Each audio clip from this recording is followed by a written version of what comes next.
नमस्कार दोस्तों। I hope कि आप लोग ठीक होंगे। तो दोस्तों आज हम अध्ययन करने वाले हैं भारतीय राष्ट्रीय आंदोलन या इंडियन नेशनल मूवमेंट का भाग 9। तो दोस्तों यदि आप लोग इससे पहले की वीडियो नहीं देखे हैं तो डिस्क्रिप्शन में लिंक मिल जाएगा, वहां जाकर देख सकते हैं। दोस्तों जो आज की क्लास है यह सभी परीक्षाओं के लिए जहां हिस्ट्री या भारतीय राष्ट्रीय आंदोलन से संबंधित प्रश्न पूछे जाते हैं उन सभी परीक्षाओं के लिए अति महत्वपूर्ण है। तो दोस्तों भारतीय राष्ट्रीय आंदोलन के भाग 9 के अंतर्गत हम देखने वाले हैं होम रूल लीग आंदोलन। तो दोस्तों होम रूल लीग आंदोलन को हम इस तरीके से देखेंगे कि होम रूल लीग आंदोलन जब हुआ तो इसका कारण क्या था, या इसके उद्देश्य क्या थे, या जो होम रूल लीग आंदोलन हुआ यह किन व्यक्तियों के द्वारा या किन स्थानों या कब किया गया। तो दोस्तों यदि आप लोग इसी तरीके से सभी विषय की फ्री क्लास पाना चाहते हैं तो चैनल को सब्सक्राइब करें, लाइक करें, दोस्तों में ज़्यादा शेयर करें। तो दोस्तों सबसे पहले देखेंगे कि एनी बेसेंट और तिलक ने मिलकर होम रूल लीग आंदोलन शुरू किया था। तो दोस्तों किसने शुरू किया था, तो बाल गंगाधर तिलक और एनी बेसेंट ने होम रूल लीग आंदोलन शुरू किया था। तो दोस्तों अब हम देख लेते हैं कि जो होम रूल लीग आंदोलन हुआ इसका महत्वपूर्ण कारक क्या था या मुख्य कारण क्या था। तो दोस्तों इसको बारी बारी से देखते हैं कि होम रूल लीग आंदोलन के कारण। दोस्तों पहला पॉइंट देखेंगे तो पहला कारण था आपका मार्ले मिंटो सुधार 1909।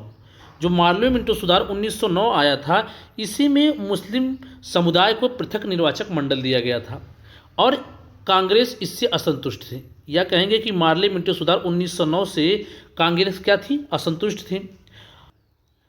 नेक्स्ट पॉइंट है कि 1911 बंगाल विभाजन रद्द, मुस्लिम लीग असंतुष्ट। कि दोस्तों जब 1911 में दिल्ली दरबार के अंतर्गत बंगाल विभाजन को रद्द कर दिया गया तो मुस्लिम लीग इससे असंतुष्ट हो गए या मुस्लिम समुदाय इससे असंतुष्ट हो गए। इसके बाद देखेंगे कि 1914 प्रथम विश्व युद्ध प्रारंभ। 1914 में आपका प्रथम विश्व युद्ध प्रारंभ हो गया था। तो दोस्तों कहा जाता है कि जब प्रथम विश्व युद्ध प्रारंभ हो गया था तो इस समय भारतीय जो थे वह ब्रिटेन का साथ दे रहे थे। ब्रिटेन का साथ दे रहे थे क्योंकि भारत में ब्रिटेन की सत्ता थी। तो कहा जाता है कि जो भारतीय ब्रिटेन का साथ दे रहे थे, ऐसा कहा जाता है कि उनको ज़बरदस्ती इस लड़ाई में उतारा जा रहा है या उनका इस्तेमाल किया जा रहा है। और दोस्तों कहा जाता है कि ब्रिटेन द्वारा इस लड़ाई के खर्च के लिए भारत से बहुत अधिक धन खर्च किए जा रहे थे और इसलिए कहा जाता है कि भारत पर खर्च का बोझ अधिक डाला जा रहा था। तो इससे भी लोग क्या थे, असंतुष्ट थे। और इसी समय 1914 में तिलक जेल से रिहा हो गए थे। तिलक क्या हो गए थे, जेल से रिहा हो गए थे। और वह किस जेल में थे, तो वह मांडले जेल वर्मा में 8 वर्ष की सजा काटकर वह रिहा हुए थे। तो दोस्तों नेक्स्ट पॉइंट है कि राजनीतिक शून्यता की स्थिति। तो दोस्तों कहा जाता है कि इस समय जब प्रथम विश्व युद्ध हुआ था या 1914-1915 के अंतर्गत देखेंगे तो भारत में एकदम राजनीतिक शून्यता थी। इस यहाँ पर राजनीति में कुछ नहीं हो रहा था। इसलिए इन चीज़ों को ख़त्म करने के लिए या इनसे जब व्यक्ति असंतुष्ट था तो इनसे संतुष्ट होने के लिए इस आंदोलन को चलाया गया। यह आपका था कारण। अब हम देख लेते हैं कि जब होम रूल लीग आंदोलन किया गया तो इसका मेन उद्देश्य क्या था, इसका मेन मोटिव क्या था। तो होम रूल लीग आंदोलन के उद्देश्य, पहला पॉइंट है अंग्रेजी सत्ता के अंतर्गत ही स्वशासन को प्राप्त करना। तो दोस्तों कहा जाता है कि जो होम रूल लीग है, जो होम रूल लीग इसका नाम पड़ा है, इसका मतलब ही क्या होता है, स्वशासन। क्या होता है, स्वशासन या स्वयं का शासन। तो दोस्तों कहा गया कि अंग्रेजी सत्ता के अंतर्गत ही स्वशासन को प्राप्त करना। यह विचार नहीं था कि अंग्रेजों को यहाँ से भगा दिया जाए। तो दोस्तों इस आंदोलन के अंतर्गत यह विचार था कि अंग्रेजी सत्ता के अंतर्गत ही हमें स्वशासन प्राप्त हो, स्वशासन या स्वराज्य को हक या अधिकार के रूप में प्राप्त करना। तो दोस्तों इस आंदोलन के अंतर्गत यह कहा गया कि जो स्वशासन या स्वराज्य हमें प्राप्त हो वह अधिकार के रूप में प्राप्त हो, ना कि हमें किसी पुरस्कार के रूप में या भीख के रूप में प्राप्त हो। क्योंकि दोस्तों जब प्रथम विश्व युद्ध प्रारंभ हो गया तो भारत के लोग किसका साथ दे रहे थे, ब्रिटेन के साथ दे रहे थे। यदि इस तरीके से नहीं कहा जाता तो उन्हें ऐसा लगता कि यह इस प्रथम विश्व युद्ध का फायदा उठा रहे हैं या भीख के रूप में मांग रहे हैं। तो उन्होंने कहा कि स्वशासन हमें अधिकार के रूप में चाहिए। और नेक्स्ट आपका उद्देश्य था राजनीतिक शून्यता को तोड़ना। जो उस समय भारत में राजनीतिक शून्यता व्याप्त थी उसको तोड़ने का इसका मुख्य उद्देश्य था। तो दोस्तों कहा जाता है कि यह कैसे सिद्ध होता है कि यह जो स्वशासन या स्वराज को अधिकार के रूप में मांग रहे थे यह कैसे सिद्ध हुआ। तो दोस्तों कहा जाता है कि इसी समय बाल गंगाधर तिलक ने एक महत्वपूर्ण कथन कहा था कि स्वराज हमारा जन्मसिद्ध अधिकार है और इसे हम लेकर रहेंगे। स्वराज हमारा जन्मसिद्ध अधिकार है, इसे हम लेकर रहेंगे। किसने कहा था? तो बाल गंगाधर तिलक ने। तो दोस्तों कभी कभी आपका यह भी प्रश्न पूछ लेता है, यहाँ पर सीधा सीधा स्टेटमेंट दे देगा और पूछेगा यह किसका कथन है, तो यह कथन है आपका बाल गंगाधर तिलक का। तो दोस्तों इसी समय एनी बेसेंट ने कहा था कि स्वराज्य भारतीयों का हक है और यह किसी स्वामी भक्ति के बदले पुरस्कार के रूप में प्राप्त करने की सोचना मूर्खतापूर्ण है। तो दोस्तों एनी बेसेंट के द्वारा कहा गया कि स्वराज जो है यह भारतीयों का हक है और इसे हमें किसी स्वामी भक्ति या भीख के रूप में नहीं चाहिए या पुरस्कार के रूप में नहीं चाहिए, बल्कि हमें हक या अधिकार के रूप में चाहिए।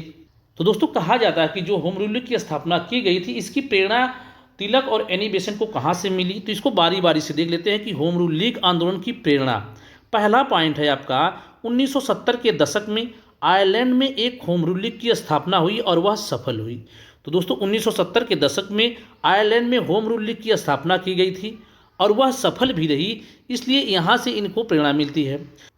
तो दोस्तों दूसरा पॉइंट है कि 1913 में एनी बेसेंट को आयरिश होम रूल लीग ने इसी प्रकार के संगठन की सलाह दी।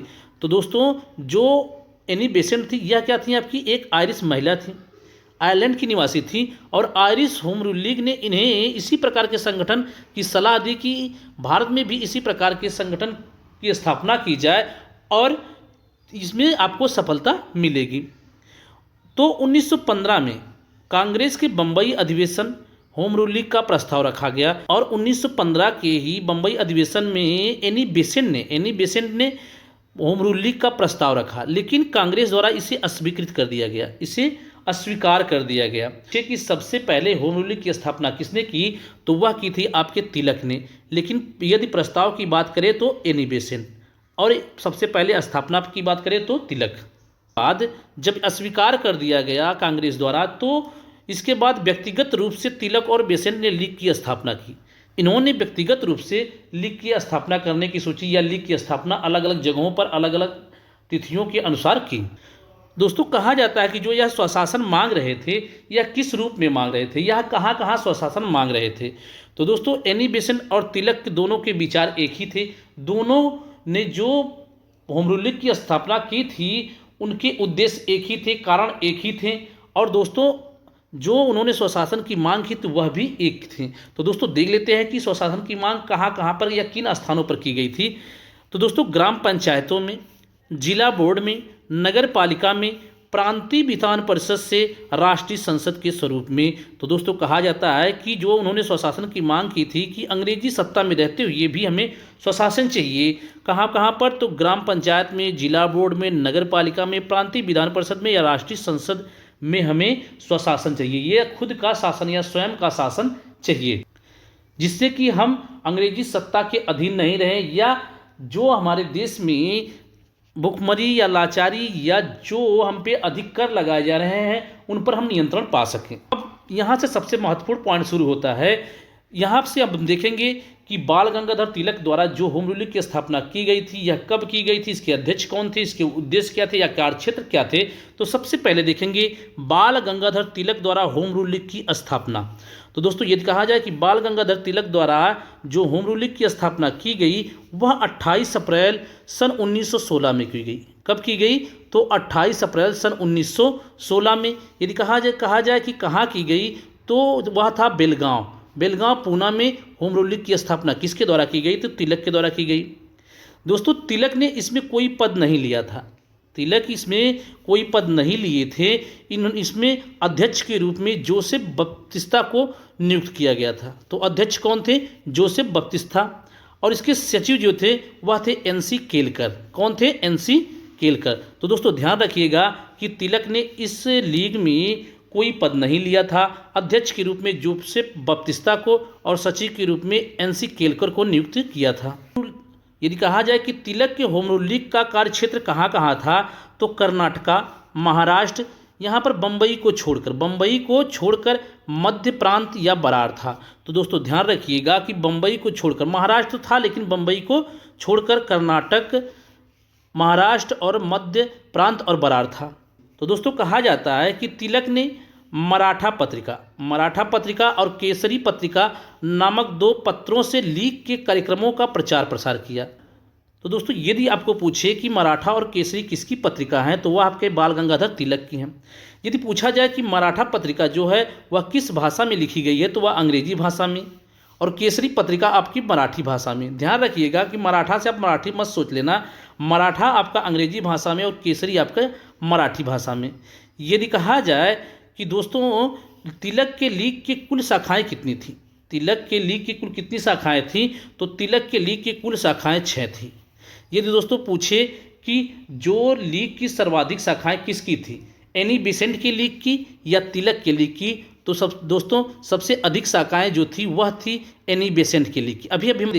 अभी हम आगे देखेंगे कि एनी बेसेंट की लीग की कितनी शाखाएं हैं। तो तिलक की लीग की कुल शाखाएं 6 हैं। यदि कहा जाए कि तिलक के लीग के कुल सदस्य 2017 तक कितने हो गए थे, तो वह आपके लगभग 32,000 सदस्य हो गए थे। यहाँ भी आपका क्वेश्चन पूछता है कि होम रूल लीग में सबसे अधिक सदस्य किस लीग के थे, एनी बेसेंट के या तिलक के, तो सबसे अधिक सदस्य थे आपके तिलक के लीग के। कितने? तिलक के लीग के, जबकि शाखाएं एनी बेसेंट के लीग की। तो दोस्तों अब हम देखेंगे एनी बेसेंट द्वारा Akhil Bharatiya home rule league की संगठन की स्थापना कहाँ की गई, कब की गई, इसके अध्यक्ष कौन थे। तो दोस्तों यदि बात की जाए कि जो एनी बेसेंट द्वारा होम रूल लीग की स्थापना की गई थी, इसका नाम था Akhil Bharatiya home rule league, Akhil Bharatiya home rule league. और इसकी स्थापना इन्होंने कब की थी, तो 1 सितंबर सन 1916 में, 1 सितंबर 1916 में। यदि कहा जाए कि इसका मुख्यालय कहाँ था, तो अड्यार मद्रास में था। कहाँ पर? अड्यार मद्रास में। अड्यार आपका मद्रास का एक स्थान है। यदि कहा जाए कि इसके अध्यक्ष कौन थे, तो Akhil Bharatiya home rule league के अध्यक्ष आपके स्वयं एनी बेसेंट थी। कौन थी? Annie Besant. और यदि सचिव की बात की जाए तो जॉर्ज अरुंडेल इसके सचिव थे।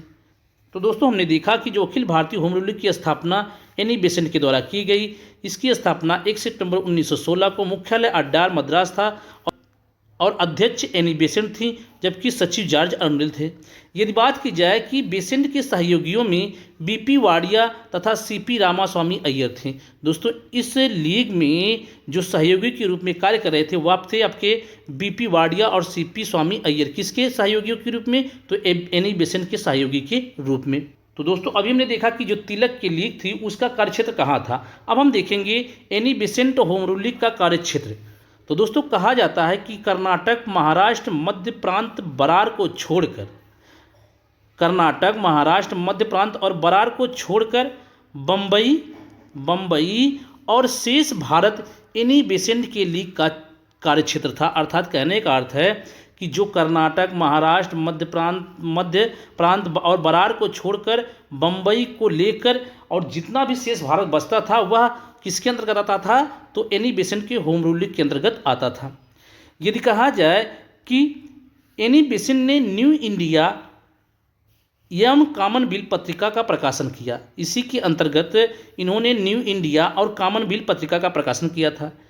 तो दोस्तों जो न्यू इंडिया पत्रिका थी यह अंग्रेजी भाषा की पत्रिका थी और यह दैनिक पत्रिका थी, यह डेली इसका प्रकाशन किया जाता था। जबकि जो कॉमनवेल्थ पत्रिका थी यह भी अंग्रेजी भाषा में थी, लेकिन यह साप्ताहिक थी। कब थी? यह सप्ताह में एक बार इसका प्रकाशन किया जाता था। तो ध्यान रखिएगा कि जो न्यू इंडिया या कॉमनवेल्थ पत्रिका है यह किसकी है, तो एनी बेसेंट की है। किसकी है? एनी बेसेंट की है। पत्रिका दोनों अंग्रेजी भाषा में है, जबकि न्यू इंडिया दैनिक है और आपका कॉमनवेल्थ आपका साप्ताहिक है। अब हम देखेंगे Annie Besant home rule league की कुल शाखाएं। तो दोस्तों कहा जाता है कि जो थियोसॉफिकल सोसाइटी था, एनी बेसेंट इसकी सदस्य थी। किसकी सदस्य? तो थियोसॉफिकल सोसाइटी की। और कहा जाता है कि इस समय थियोसॉफिकल सोसाइटी की सभी शाखाएं इस लीग की शाखाएं बन गई थी। जो जितने भी थियोसॉफिकल सोसाइटी की शाखा थी इस लीग की शाखा बन गई थी और इस तरीके से कुल शाखा 200 प्लस हो गई थी। कितनी हो गई थी? 200 प्लस शाखा हो गई थी। तो सबसे अधिक शाखा यदि पूछे कि तिलक की थी या एनी बेसेंट की, तो दोस्तों एनी बेसेंट के लीग की सबसे अधिक शाखा 200 प्लस थी। तो दोस्तों यदि कहा जाए कि Annie Besant home rule league के कुल सदस्य कितने थे, तो कुल सदस्य थे आपके 27,000। तो दोस्तों अभी हमने देखा कि जो तिलक के होम रूल लीग के सदस्य थे वह आपके कितने थे, तो 32,000 थे। तो दोस्तों यदि सदस्य के रूप में पूछे कि सबसे अधिक सदस्य किस लीग के थे, तो वह थे आपके तिलक के लीग के। लेकिन शाखा पूछे तो एनी बेसेंट का। मोतीलाल नेहरू, जवाहरलाल नेहरू एवं तेज बहादुर सप्री भी बेसेंट की लीग से जुड़े हुए थे। तो दोस्तों कहा जाता है कि जब यह आंदोलन चरम पर था तो एनी बेसेंट को गिरफ्तार कर लिया जाता। इसके बाद मोतीलाल नेहरू, जवाहरलाल नेहरू और तेज बहादुर सप्री जो कि कांग्रेस के सदस्य थे, यह भी इस आंदोलन में सहायता करने लगे या इस आंदोलन से जुड़ गए। कहा जाता है कि लीग की सर्वाधिक शाखाएं कहाँ पर हैं, तो मद्रास में। दोस्तों पूछे कि लीग की सर्वाधिक शाखाएं या होम रूल लीग की सर्वाधिक शाखाएं कहाँ हैं, तो सबसे अधिक शाखाएं मद्रास में स्थित हैं। गोखले की सर्वेंट्स ऑफ इंडिया सोसाइटी के सदस्यों को लीग में प्रवेश की अनुमति नहीं थी। दोस्तों कहा जाता है कि जो गोखले की सर्वेंट्स ऑफ इंडिया सोसाइटी थी, इनके सदस्यों को लीग में प्रवेश की अनुमति नहीं थी। तो दोस्तों पूछे कि सर्वेंट्स ऑफ इंडिया सोसाइटी किसकी थी, तो वह थी गोपाल कृष्ण गोखले की। तो दोस्तों इसी समय वैलेंटाइन सिरोल ने अपनी पुस्तक इंडियन अनरेस्ट में तिलक को भारतीय अशांति का जनक कहा था।